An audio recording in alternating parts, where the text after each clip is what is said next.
సుమన్ టీవీలో మీ business promotions కోసం ఈ కింది నెంబర్ను సంప్రదించగలరు.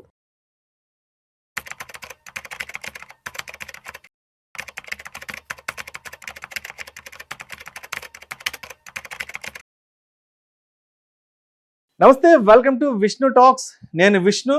ప్రస్తుతం నాతో పాటు ఇవాళ ఇద్దరు సీనియర్ మార్కెట్ ఎక్స్పర్ట్స్ ఉన్నారు. ఇవాల్టి వీకెండ్ మార్కెట్ అవుట్లుక్ అనాలిసిస్ అందించడానికి ఒకరేమో డాక్టర్ బచ్చు అనిల్ కుమార్ గారు, సర్టిఫైడ్ ఫైనాన్షియల్ ప్లానర్, అండ్ మరొకరు మాధవిరెడ్డి గారు, సర్టిఫైడ్ ఫైనాన్షియల్ ప్లానర్.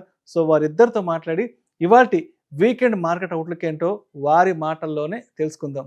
అనిల్ గారు నమస్తే సార్. నమస్తే సార్. మాధవిరెడ్డి గారు నమస్తే మేడం. నమస్తే అండి. ఒక్కసారి ఇవాళ 9th జనవరి ఫ్రైడే మార్కెట్ ఎక్కడ క్లోజ్ అయిందో నేను చదువుతాను. సెన్సెక్స్ విషయానికి వస్తే 604 పాయింట్ల నష్టంతో 83,576 వద్ద క్లోజ్ అయింది. నిఫ్టీ విషయానికి వస్తే 193 పాయింట్ల నష్టంతో 25,683 వద్ద క్లోజ్ అయింది.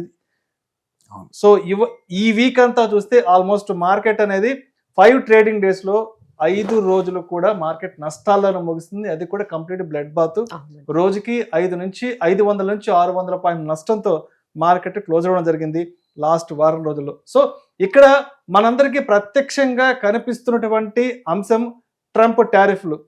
మొన్నటి వరకు ట్రంప్ 50% టారిఫ్ అన్నాడు. ఒక్కసారిగా నిన్న 500% సుంకాలు విధిస్తున్నానంటూ కూడా ట్రంప్ అనౌన్స్ చేసిన నేపథ్యంలో ఒక్కసారిగా మార్కెట్స్ లో పెద్ద ఎత్తున వాలటాలిటీ జరిగింది.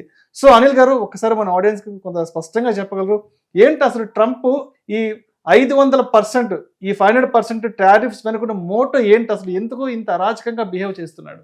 ఒకటి మేజర్ థింగ్ ఏంటంటే మనం మర్చిపోకుండా ఉండాల్సింది, వాళ్ళు మొన్న లాస్ట్ వీక్ ఎప్పుడైతే వీకెండ్ వెనిజుయేలా మీద అటాక్ చేసి వాళ్ళ ప్రెసిడెంట్ ని కిడ్నాప్ చేసి క్యాప్చర్ చేసుకొని తీసుకెళ్లిపోయారు, దాని తర్వాత వాళ్ళు అనుకున్నంత గట్టి రియాక్షన్ రాలేదు.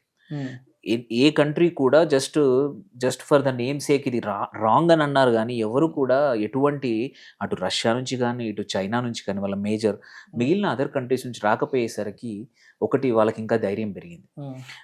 సో నా ఇన్ని రోజులు ఎలా అనుకుంటే ఒకటి వాళ్ళకి ఏంటంటే అమెరికన్ ఎకానమీ కానీ అమెరికన్ డాలర్ వాల్యూ అనేది, యుఎస్ డాలర్ వాల్యూ అనేది పెట్రో డాలర్ అంటే ఎక్కువ కంట్రీస్ వాణిజ్యం అనేది డాలర్లో జరిగితే వాళ్ళ డాలర్ స్ట్రాంగ్గా ఉంటుంది. అప్పుడు వాళ్ళు ఎన్ని డాలర్లు ప్రింట్ చేసుకున్నా కానీ సరిపోతుంది. ఆ ప్రింట్ చేసుకొని వాళ్ళ అప్పు ఏదైతే 40 ట్రిలియన్ ప్లస్ ఉందో దాన్ని మేనేజ్ చేసుకోవాలంటే వాళ్ళు ప్రింటింగ్ చేయాలి. సపోజ్ ప్రపంచంలో యుఎస్ డాలర్ యూసేజ్ తగ్గింది అనుకోండి, తగ్గితే ఏమవుతుంది, వాళ్ళ వాల్యూ అలా ప్రింట్ చేసుకున్నప్పుడు వాళ్ళకి యుఎస్ డాలర్కు వాల్యూ ఉండదు. అందుకోసమే ఫస్ట్ థింగ్ వెనిజుయేలాకు చేసిన దానికి కారణం ఏంటి, వెనిజుయేలా ఆల్రెడీ 3-4 సంవత్సరాల నుంచి యుఎస్ డాలర్లో వాణిజ్యం ఆపేసింది. వాళ్ళ ఎక్స్పోర్ట్స్ ఆయిల్ అన్నీ ఆపేసింది. వెదర్ వాళ్ళు చైనాతో చేసినా వేరే కంట్రీస్తో ఎవరితో చేసినా లోకల్ కరెన్సీ ఆర్ ఆ కరెన్సీ ఆ కంట్రీ నుంచి తను ఇంపోర్ట్ చేసుకొని వాటిని సెటిల్ చేసుకుంటా ఉంది. అంటే ఒక కంట్రీ స్టార్ట్ చేసింది యుఎస్ డాలర్ యూజ్ చేయడం. అండ్ మనం చూస్తే వెనిజుయేలా ఎవరితో ట్రేడింగ్ చేస్తూ ఉంది, చైనాతో చేస్తూ ఉంది. వెనిజుయేలా ప్రొడక్షన్ నియర్లీ 8 లక్షల బ్యారెల్లు పర్ డే. అందులో 80% చైనాకి ఎక్స్పోర్ట్ అవుతుంది. చైనాతో చేసినప్పుడు ఏంటి, అసలు యుఎస్ డాలర్ వాడట్లేదు.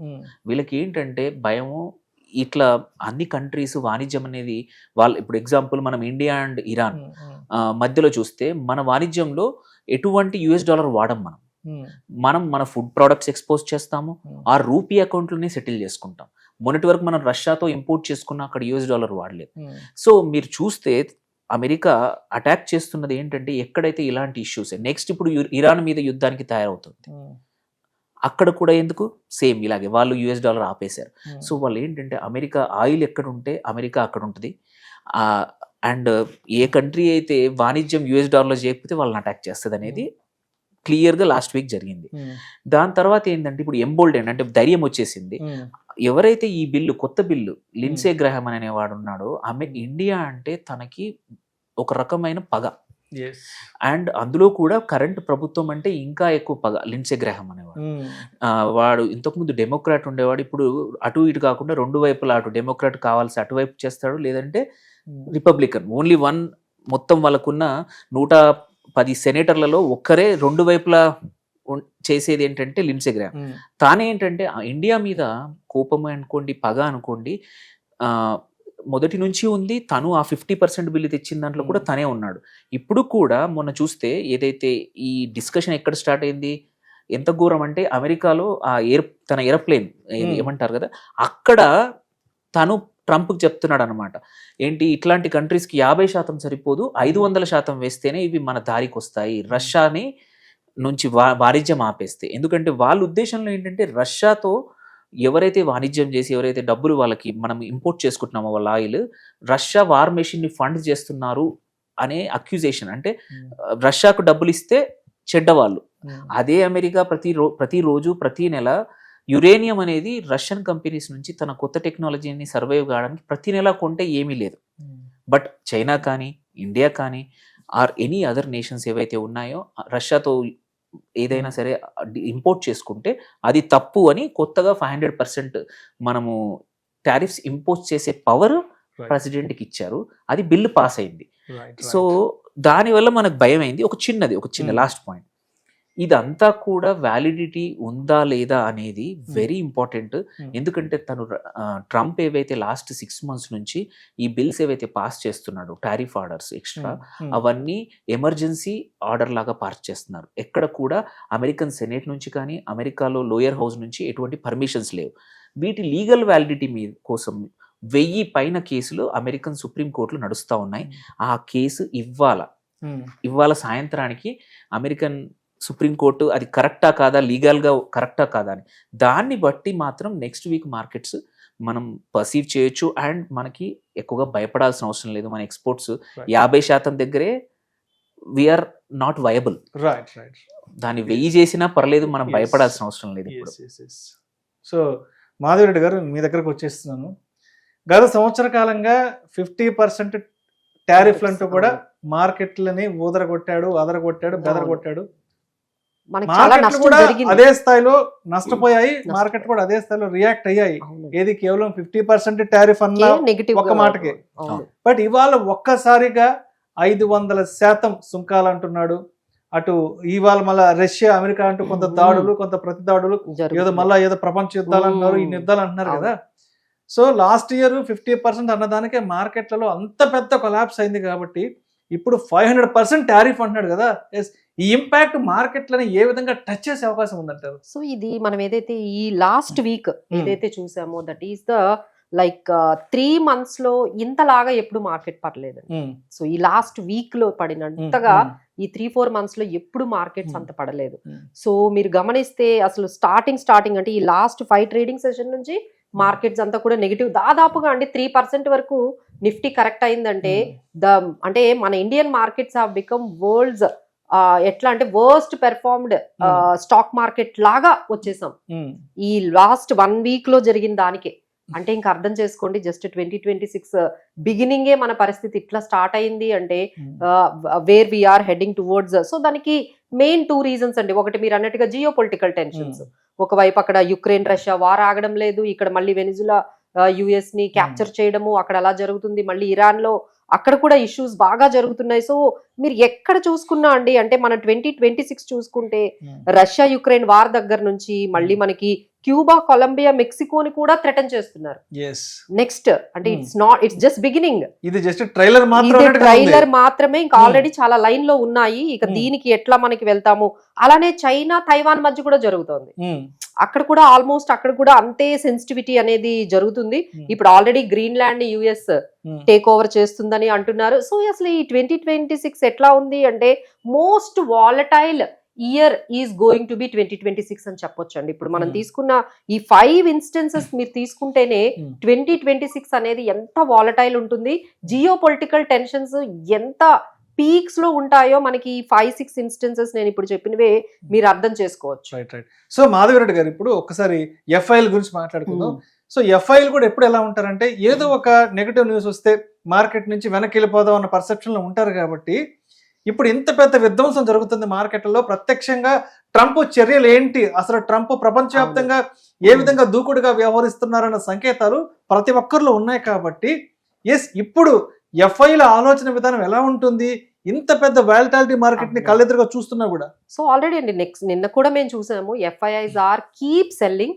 నిన్న కూడా 3,000 కోట్ల రూపాయలు FIS సెల్లింగ్ జరిగిందండి. అంటే అసలు ఆగడం లేదు FIS సెల్లింగ్ ఎట్టి పరిస్థితుల్లో కూడా. ఈ ఇయర్ లో కూడా అంటే ఇలాంటి సిచ్యువేషన్స్ ఎప్పుడైతే ట్రంప్ మళ్ళీ థ్రెటన్ చేశారో 500% టారిఫ్స్ అని, అప్పుడు మొన్న 50% టారిఫ్స్ కే దాదాపుగా 3 లక్షల కోట్ల నుంచి 4 లక్షల కోట్ల వరకు సెల్ చేశారు FIIs లాస్ట్ 2025 లో. సో ఇప్పుడు 500% టారిఫ్స్ తో పాటు ఇప్పుడు గ్లోబల్ అన్సర్టనిటీ ఎంత పెరిగిందండి లాస్ట్ ఇయర్ కి ఇప్పటికి, చాలా పెరిగింది. సో ఈ టైంలో ఇంకా మనకి FIS సెల్లింగ్ ఆగుతుంది అనడం అనేది ఇక మనం ఆశ్చర్యపోవక్కర్లేదు. దట్ విల్ కంటిన్యూ అన్నట్టుగానే మనకు కనిపిస్తుందండి. బట్ ఈ రోజు 2 ఇంపార్టెంట్ థింగ్స్ ఉన్నాయి. ఇప్పుడు US కాంగ్రెస్ నుంచి మనకు ఒకటి రావాలంటే టారిఫ్స్ ఏవైతే ట్రంప్ చేస్తున్నారో అది లీగలా కాదా అనేది మనకి ఈ రోజు తెలిసిపోతుందండి. 7:30కి ఈ రోజు ఆ న్యూస్ ఉంది. అక్కడ దాదాపుగా ఆయనకి పాజిటివ్ గానే వచ్చేటట్టుగానే కనిపిస్తుందండి. Now he will get all the legal rights. A country మీదైనా 500% అయినా 200% అయినా వేసే ఆయనకి గాని లీగల్ రైట్ వచ్చిందంటే ఎట్లా ఉంటుందండి? ఇంకా నెగిటివ్ అయిపోతుంది FIS సెల్లింగ్. ఇంకా మన ఇండియా ఇంకా నెగిటివ్ అయిపోతుంది. ఎందుకంటే ఆయన టార్గెట్ చేస్తుంది ఎవరిని? ఎవరైతే రష్యా దగ్గర నుంచి ఆయిల్ ఇంపోర్ట్ చేసుకుంటున్నారో ఆ కంట్రీస్ ని డెలిబరేట్ గా డైరెక్ట్ గా థ్రెటన్ చేసేసాడు. సో అందులో మనం ఉన్నాం కదండి. సో డెఫినెట్ గా అది ఫస్ట్ మనకే తగులుతుంది. సో ఈ రోజు 7:30కి ఈ వార్త గాని ఆయనకి లీగల్ గా ఒక రైట్ వచ్చేసింది, టారిఫ్స్ ఆయన వేసుకోవచ్చు అని గాని వార్త వస్తే it is going to be more FIS selling and it is going to be more volatile on Monday.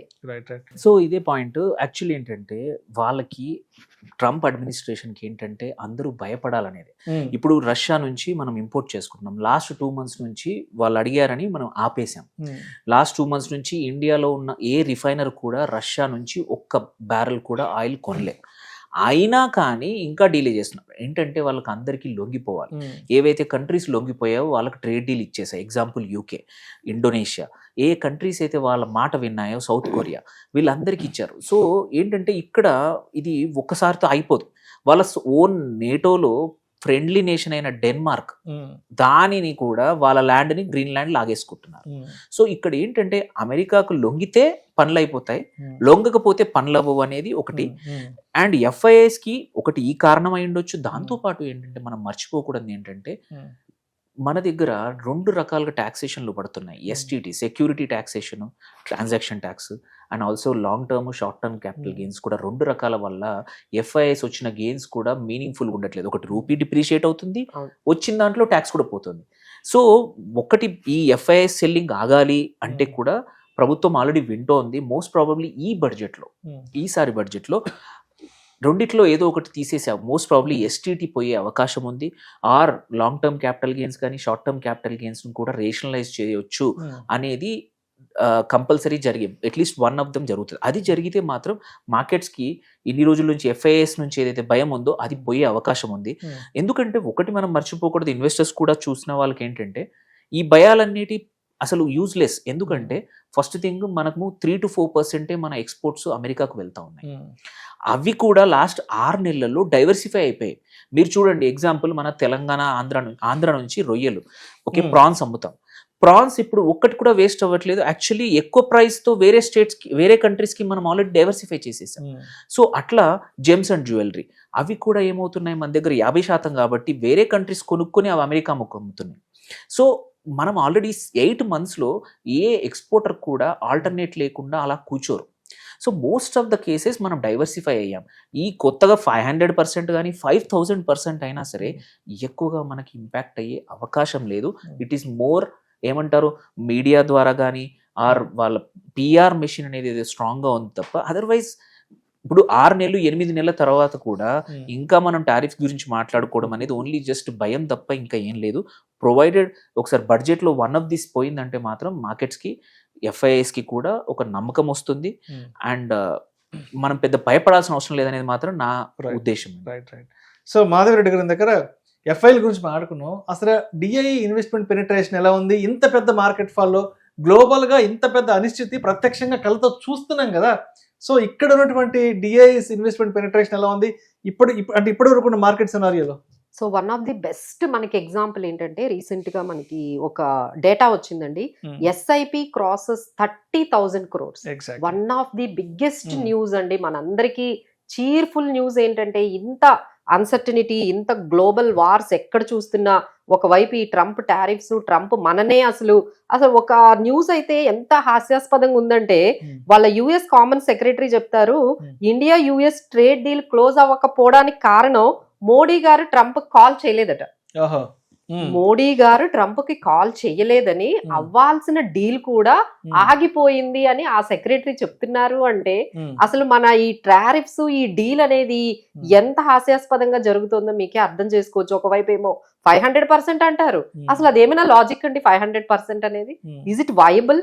ఇప్పటికే మనం అందరం సార్ చెప్పినట్టుగా డైవర్సిఫై చేసేసుకొని వెతుక్కుంటాం కదండి. ఇప్పుడు ఆ మార్కెట్ కాకపోతే ఇంకో మార్కెట్ వెతుక్కుంటాము. So that is what is happening. ఇప్పుడు ఆయన ట్రంప్ ఇప్పుడు కాల్ చేయలేదు, నాకు మోడీ గారు కాల్ చేయలేదు, అందుకనే మేము డీల్ క్లోజ్ చేయకపోవడం అనేది ఇట్ ఈస్ దాని వల్ల ఏంటంటే అది ఇంకొంచెం డైవర్ట్ అయిపోతుందండి. ఇంకా నెమ్మదిగా ఆయన ఎప్పుడైతే 500% అన్నారో that is going to be diverted. So ఇప్పుడు మనం చూడాల్సింది ఏంటంటే డొమెస్టిక్ గా ఇక మనం అది ఇంకా ఎఫ్ఐఐ సపోర్ట్ వస్తుంది అనేది నాకైతే అంత క్లియర్ గా అయితే నాకు కనిపించట్లేదండి.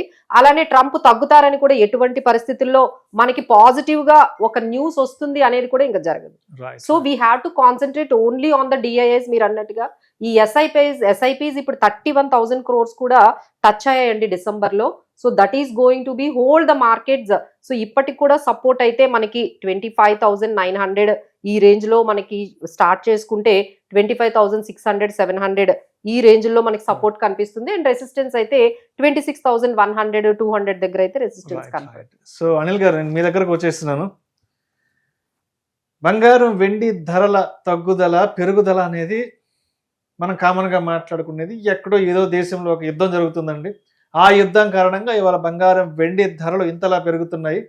సో అంటే బంగారం వెండి ధరలు పెరుగుతున్నాయి అనడానికి ప్రైమరీ రీజను ఏదో ఒక యుద్ధం మీద పెడతాం. ఇప్పుడు ప్రత్యక్షంగా రష్యా వర్సెస్ అమెరికా కొంత యుద్ధ వాతావరణం నెలకొంది. మన వెనిజులా మీద అటాక్ చేశారు. మరి బంగారం వెండి ధరలు ఇంకా పరుగులు పెట్టడానికి అక్కడ ఇంకా ఛాన్స్ తీసుకుంటున్నాయంటారా? పక్క యాక్చువల్ ఏంటంటే బంగారము, వెండి, ఎస్పెషల్లీ బంగారం అనేది ఒక సేఫ్ హెవెన్ లాగా సేఫ్ హెవెన్ లాగా ఇన్స్టిట్యూషన్స్ కూడా ఆ బ్యాంకులు, సెంట్రల్ బ్యాంకులు కూడా మొదటి నుంచి చూస్తూ ఉన్నాయి. అదే జరిగింది. అక్కడే మొదలైంది ర్యాలీ అనేది. ఆ ర్యాలీ అక్కడ మొదలయ్యి ఇన్స్టిట్యూషన్స్ అందరూ కూడా, ప్రైవేట్ ఇన్వెస్టర్స్ కూడా అందరూ రావడం వల్ల ఆ డిమాండ్ పెరిగిపోతా ఉండింది. అండ్ దాని మీద నుంచి మల్టిపుల్ యుద్ధాలు, ఒకటి కాదు, ఏదో ఒకటి అంటానొచ్చు. ట్రంప్ తర్వాత అన్ని చోట్ల ప్రతి కాన్ఫ్లిక్ట్ లో కూడా ఇంకా పెంచుతూ పోవడం వల్ల ఈ సంవత్సర కాలంలో ఆల్మోస్ట్ ఒక 10-12 దేశాల మీద అటాక్లు జరిగాయి. అండ్ ఐరనీ ఏంటంటే మొన్న వెనిజువేలా చేశాక ఎవరు ఏమనకపోవడం వల్ల ఇంకా ఎక్కువగా ఈ సంవత్సరం అనేది వాళ్ళు ఏవైతే తేల్చుకోవాలనుకుంటున్నారో, ఏది గ్రీన్లాండ్ ఒకటి, డబ్బులు కొనైనా సరే కొంటాము, కొనకపోతే అమెరికన్ మిలిటరీ అయినా వాడేస్తాము, ఏది వాళ్ళ ఓన్ ఫ్రెండ్లీ నేషన్ డెన్మార్క్ మీద. నెక్స్ట్ ఇరాన్ ఆల్రెడీ అన్ని కంట్రీస్ వాళ్ళ యొక్క డిప్లొమాటిక్ మిషన్స్ క్లోజ్ చేశాయి. వాళ్ళ ప్రజల్ని, ఈవెన్ ఇండియా కూడా మన స్టూడెంట్స్ని రమ్మని చెప్పేసేసింది. అంటే నెక్స్ట్ ఇరాన్ మీద, దాని తర్వాత Cuba and any country which is వాళ్ళు వినకపోతే వాళ్ళని కోపం అంటే ఎలా అయినా సరే. అండ్ ఇంకోటి చూడాల్సింది ఏంటంటే ఈ వీక్లో ఇంకోటి కూడా మాట అన్నారు, చైనా తైవాన్ మధ్యలో గొడవ జరుగుతుంది, అది మీ గొడవ మాకు సంబంధం లేదు, అది మీరేమని చేసుకోండి, అంటే మా గొడవలు మమ్మల్ని చేసుకొని ఇవ్వండి, మీది మీకు లైసెన్స్ ఇస్తున్నామని చైనాకు కూడా ఒక రకంగా ఇచ్చేసేసారు. సో దీనివల్ల ఏంటి, ఈ సంవత్సరం కూడా వొలటైలిటీ అనేది ఉండబోతోందని మాత్రం తెలుస్తుంది. ఆ లెక్కన బంగారం, సిల్వర్ కి అండర్లయింగ్ ఏవైతే ఇన్ని రోజులు చెప్తామో కండిషన్స్ మారలేదు. ఓన్లీ థింగ్ తేడా ఉండొచ్చు ఏంటంటే లాస్ట్ ఇయర్ అంత కాకపోవచ్చు, బట్ స్టిల్ ఈ ఇయర్ కూడా I won't be surprise. Equity markets కన్నా బంగారం, సిల్వర్ బాగా పర్ఫామ్ చేసినా I will not be surprised worldwide. కాకపోతే ఒకటి ఏంటంటే ఎక్సెప్షన్ మాత్రం మన Indian markets are due for a good year. Special ఈ బడ్జెట్ తర్వాత అండ్ ఉన్న నంబర్స్, అన్ని నంబర్స్ వేరే కంట్రీస్ నంబర్స్ కన్నా జీడిపి నంబర్స్ కానీ, మ్యానుఫ్యాక్చరింగ్ కానీ ఇవన్నీ చూసుకుంటే మన నంబర్స్ స్ట్రాంగ్గా ఉన్నాయి. కాబట్టి అట్లీస్ట్ ఫస్ట్ క్వార్టర్ తర్వాత అయినా ఫారిన్ ఇన్ఫ్లో ఉంటుంది, మన డొమెస్టిక్ ఇన్స్టిట్యూషనల్ ఇన్ఫ్లో ఇట్లాగే ఉండొచ్చు. బడ్జెట్లో చాలా ఈసారి ఆశలు ఎక్కువ ఉన్నాయి. బడ్జెట్లో అనుకున్నట్టు ప్రభుత్వం కానీ, అటు ఏవైతే సెక్టర్లు ఇన్ఫ్రా కానీ, డిఫెన్స్ కానీ, రైల్వేస్ కానీ, వీటికి ప్లస్ ఈ డిసిషన్స్ ఆన్ క్యాపిటల్ మార్కెట్స్ కూడా తీసుకుంటే మాత్రం మన మార్కెట్ విల్ బి షైనింగ్ అనిపిస్తుంది ఈ సంవత్సరం. వేరే మార్కెట్స్ కన్నా ఇన్పుట్స్ ఫ్లో ఎక్కువ రావచ్చు. సో ఎందుకంటే లాస్ట్ ఇయర్ బాగలేదు. So that could be one trigger. And gold and silver will do good. Only thing ఏంటంటే నెక్స్ట్ 1 వీక్ మాత్రం there is major changes happening in the కొన్ని ఇండెక్స్, ఎస్పెషల్లీ బ్లూంబర్గ్ ఇండెక్స్ అని ఉంది. అక్కడ బంగారం and సిల్వర్ని composition change అవుతుంది. Silver అమ్మే అవకాశాలు ఉన్నాయి. ఒక వారం రోజులు మాత్రం ప్రైస్ కరెక్షన్ కావచ్చు. ఆ తర్వాత మళ్ళీ you will see same time. So Madhava Reddy గారు, మరి చూస్తున్నాం కదా మార్కెట్లో ఇంత పెద్ద ఎత్తున అన్సర్టనిటీస్ ఉన్నాయి కాబట్టి మార్కెట్ ఎక్కడ సపోర్ట్ అండ్ రెసిస్టెన్స్ లెవెల్ తీసుకునే అవకాశం ఉంది. అండ్ అదే టైంలో ఇప్పుడు కొంత వరల్డ్ వైడ్గా కొంత యుద్ధ వాతావరణం కూడా నెలకొంటుంది కాబట్టి ఈ టైంలో ఏ సెక్టార్స్కి దూరంగా ఉంటే మంచిది అంటారు అసలు? సో ఇది మనము సెకండరీ మార్కెట్ పక్కన పెడితే, బట్ ప్రైమరీ మార్కెట్ లో చాలా ఇంపార్టెంట్ ఈవెంట్ అయితే జరుగుతోందండి. అంటే మెయిన్ బోర్డ్ ఐపీఓ మనకి భారత్ అంటే బీసీసీఎల్ అసలు జస్ట్ 24 minutes లో సబ్స్క్రైబ్ అయిపోయిందండి. 24 minutes లో. So you can understand people దగ్గర అంటే కాన్ఫిడెన్స్, అంటే ప్రైమరీ మార్కెట్ మీద కానీ స్టాక్ మార్కెట్ మీద కానీ. ఇప్పుడే చెప్పాను, ఎస్ఐపి డిసెంబర్ లో 31,000 crores పెరిగిందండి. అంటే ఇలాంటి అన్సర్టనిటీలో కూడా అంటే there is lot of liquidity అసలు మార్కెట్ లో లిక్విడిటీ చాలా బాగుంది. సో మార్కెట్ లో కొంచెం ఈ బడ్జెట్ లో గానీ కొంచెం బూస్టింగ్ వస్తే ఈవెన్ మన ఏదైతే ఈ పర్టికులర్ ఏదైతే గ్లోబల్ అన్సర్టనిటీస్ ని కూడా ఆ పెర్ఫార్మెన్స్ ని కూడా పక్కన పెట్టి మన మార్కెట్స్ ముందుకు వెళ్ళాలి అంటే ఇప్పుడు బడ్జెట్ అనేది చాలా ఇంపార్టెంట్ అండి. సో అందరూ కూడా దాని మీదే డిపెండ్ అయి ఉన్నారు. సో బట్ బ్రాడర్ గా మనం చూసుకున్నట్లయితే ఒక 1000 points అంటే 25,400, 26,400 ఇది ఒకటి. బట్ షార్టర్ రేంజ్ చూసుకున్నట్లయితే 25,600 నుంచి 26,200 ఈ రేంజ్ లోనైతే మనకి మార్కెట్స్ సపోర్ట్ అండ్ రెసిస్టెన్స్ అయితే మనకి ఖచ్చితంగా కనిపిస్తుందండి. రైట్. సో అనిల్ గారు, మరి కన్క్లూజన్ గా ఏం చెప్తారు మన ఆడియన్స్ కి? మండే మార్కెట్ ఏ విధంగా సిద్ధంగా ఉండాలంటారు? కన్క్లూజన్ గా మీ ఓవర్ వ్యూ ఏంటి మార్కెట్ల మీద? మండే మార్కెట్ పాజిటివ్కి వెళ్ళిపోతాం పక్క. ఎందుకంటే ఒకటి ఏంటంటే ఎప్పుడైనా సరే నీజర్క్ రియాక్షన్స్ అనేది ఒక 24 hours to 48 hours లో ఉంటుంది. ఓవర్ ద వీకెండ్ ఏంటంటే రియలైజేషన్ తెలుస్తుంది. అరే చిన్న దెబ్బ అయినా పెద్ద దెబ్బ అయినా దెబ్బే. మనకు ఆల్రెడీ 50% టారిఫ్ దగ్గర we are already not viable, competitive in many areas. వాళ్ళకు సచ్చినట్టు కొన్ని ఏరియాస్ ఉన్నాయి, మనమే తప్ప ఇంకా చైన్ దగ్గర 50 దగ్గర పెట్టి మరీ కొంటున్నారు అమెరికా. అవి అలాగే ఉంటాయి. సో వాళ్ళు 500 వేసినా 500 వేయాలన్న ఒక ఇంపార్టెంట్ కండిషన్ ఏంటంటే రష్యా నుంచి కొనాలి. మనం 2 నెలల నుంచి ఆపేసాం, అయినా ఎందుకు భయమో అర్థం కావట్లేదు మార్కెట్స్. ఇది ఈ ఫ్యాక్ట్ అర్థం చేసుకోవట్లేదంటే ఇన్వెస్టర్స్ కూడా లాస్ట్ 2 months నుంచి జీరో షిప్మెంట్ ఎన్ని మొత్తం 6-7 మన ప్రాసెసర్స్ ఉన్నారు, ఆయిల్ ప్రాసెసర్స్, ఒక్క షిప్మెంట్ కూడా రాలేదు రష్యా నుంచి. అలాంటప్పుడు ఎందుకు భయపడాలి? వాళ్ళు వేయనియండి. మనకు అమెరికా సప్లై చేస్తూ ఉంది, ఇప్పుడు కొత్తగా వెనిజువేలా, వేరే కంట్రీస్ నుంచి ఎనఫ్ ఆయిల్ సప్లై అవుతుంది. అండ్ ఇంపార్టెంట్ ఏంటంటే ఆయిల్ ప్రైస్ పడిపోయింది. మనం ఎవరి నుంచి అయినా కొనుక్కోవచ్చు. ఇంతకు ముందు ఏంటంటే ఆయిల్ ప్రైస్ ఎక్కువ ఉండడం వల్ల రష్యా డిస్కౌంట్ ఇస్తుంది కాబట్టి కొనుక్కున్నాం. బట్ ఇప్పుడు బయట పరిస్థితులే ప్రైస్ తక్కువ ఉన్నప్పుడు, ఎటువంటి వరీస్ లేనప్పుడు, మనకు ఇన్ఫ్లేషన్ లేదు, ఏమి వరీస్ లేవు, అలాంటప్పుడు ఎందుకు ఇన్వెస్టర్స్ భయపడి అమ్మేస్తున్నారో తెలీదు. అవన్నీ కూడా ఈ వీకెండ్ కొంచెం సద్దు మనుగుతాయి. ఎందుకంటే మనకి ప్రైస్ తక్కువ ఉన్నప్పుడు భయపడాల్సిన అవసరం లేదు. ఆయిల్ ప్రైస్ $100 ఎక్కువ ఉన్నప్పుడు బ్యారెల్ కంటే భయపడవచ్చు. ఇప్పుడు చాలా తక్కువ ఉంది. యాక్చువల్లీ ప్రభుత్వం ఈ అడిషనల్ సుంకం, ఇప్పుడు మనం ప్రైస్ మాత్రం తగ్గలేదు, డీజిల్ అండ్ ప్రైస్. సో ఇప్పుడు ఉన్న కుషన్ అనేది ప్రైస్ పెరిగినా పనికి వస్తుంది, మన కరెంట్ అకౌంట్ డెఫిసిట్ ని ఫిల్ చేయడానికి కూడా పనికి వస్తుంది. సో పెద్దగా భయపడాల్సిన అవసరం లేదు. ఐ థింక్ వీకెండ్ కొద్దిమంది అంటే ఇన్వెస్టర్స్ కి కొంచెం అనలైజ్ చేసుకొని పరిస్థితులు కొంచెం క్లియర్ గా పబ్లిష్ అయితే మాత్రం అంత పరిస్థితులు మారతాయి. మోస్ట్ ప్రాబ్లీ మండే ట్యూస్డే మళ్ళీ మార్కెట్లు పాజిటివ్ మూవ్ అవుతాయి. Right sir. Thank you sir. Thank you so much Anil గారు, and thank you so much Madhuri గారు. Thank you.